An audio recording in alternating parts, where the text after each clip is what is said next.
আসসালামু আলাইকুম। আমি আজকে পুঁই শাক রান্না করব। আজকের দিন অনেক বৃষ্টি হচ্ছে, তাই বাজারে যাওয়া যায়নি। তাই গাছে আমি টবের মধ্যে পুঁই শাক লাগিয়েছি।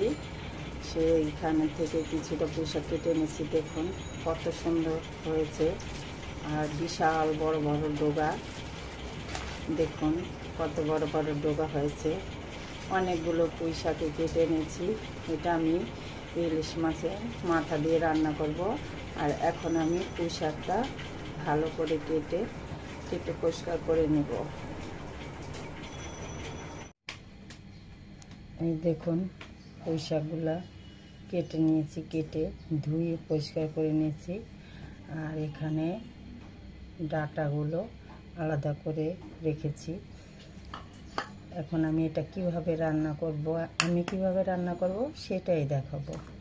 আর এখানে নিয়েছি অল্প কিছু পরিমাণে বুটের ডাল, আর হচ্ছে ইলিশ মাছের মাথা নিয়েছি। যে বড় মাছে একটা মাথা নিয়েছি, কারণ বেশি মাছ রান্না করলে বাচ্চারা খায় না।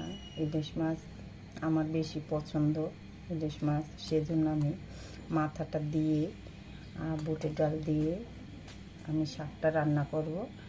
এখন আমি চুলায় চলে যাচ্ছি। কড়াইটা আগে বসিয়ে নিয়েছি এবং তেলটাও দিয়ে দিয়েছি। তেলটা গরম হয়ে গেছে। এখন এখানে দিয়ে দিব কিছুটা পেঁয়াজ কুচি,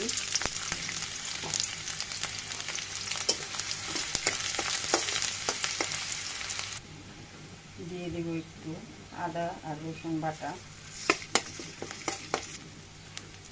পেঁয়াজটা আর রসুন বাটা, আদা বাটা ভালো করে কষিয়ে নিতে এখন দিয়ে দেব হলুদের গুঁড়ো, একটু ধনিয়ার গুঁড়ো, দিয়ে দেবো মরিচের গুঁড়ো। একটু মরিচের গুঁড়ো বেশি দিয়ে দিলাম, কারণ একটু ঝাল হলে ভালো লাগে শাকের মধ্যে। এখন এটা একটু ভালো করে তেলের মধ্যে ভেজে নেব। এখন একটু পানি দিয়ে কষিয়ে নেব।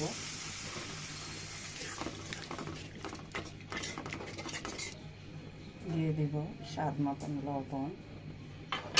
লবণ লাগলে আবার পরে দেওয়া যাবে।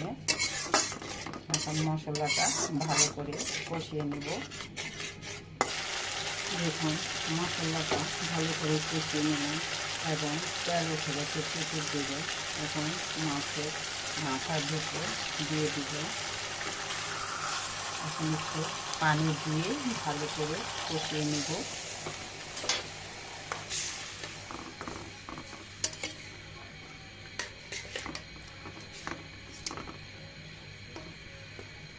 একটু ঢেকে রেখে দিব।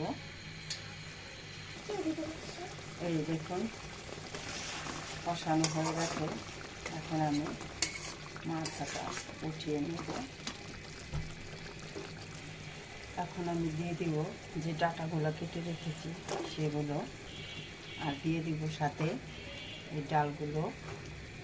এটা দিয়ে ভালো করে ডাঁটাটা কষিয়ে নিব। কষিয়ে নেওয়ার পরে এতে মনে করেন অর্ধেক সিদ্ধ হয়ে যাবে। তারপরে আমি শাকগুলো দেব। এখন এটা একটু ঢেকে রেখে দেব। দেখুন ডাঁটার ডালটা একটু কষানো হয়ে গেছে। এখন আমি শাকটা দিয়ে দেব। শাকটা দিয়ে ভালো করে একটু কষিয়ে নেব।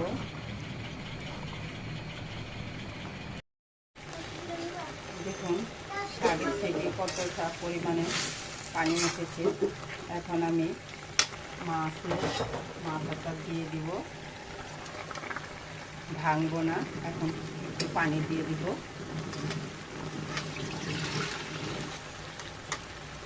অল্প পরিমাণে একটু পানি দিয়ে দিলাম, কারণ শাকও সিদ্ধ হয়ে গেছে। অল্প পানি দিয়ে আর 3 থেকে 4 মিনিট জাল দিয়ে নামিয়ে ফেলব।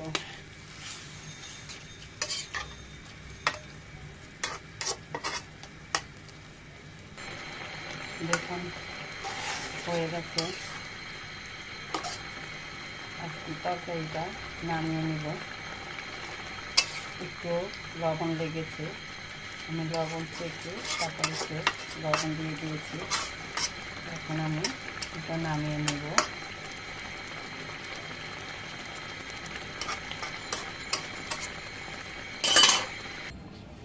দেখুন রান্নাটা করে নিলাম বুটের ডাল দিয়ে, আর হচ্ছে পুঁই শাক ইলিশ মাছের মাথা দিয়ে রান্না করলাম। কেমন হয়েছে বন্ধুরা কমেন্ট করে জানাবেন। ভিডিওটা ভালো লাগলে একটা লাইক শেয়ার কমেন্ট করে জানাবেন। এবং বন্ধুরা ভিডিওটি সম্পূর্ণভাবে দেখে আমার চ্যানেলটি সাবস্ক্রাইব করে দিবেন। আল্লাহ হাফেজ।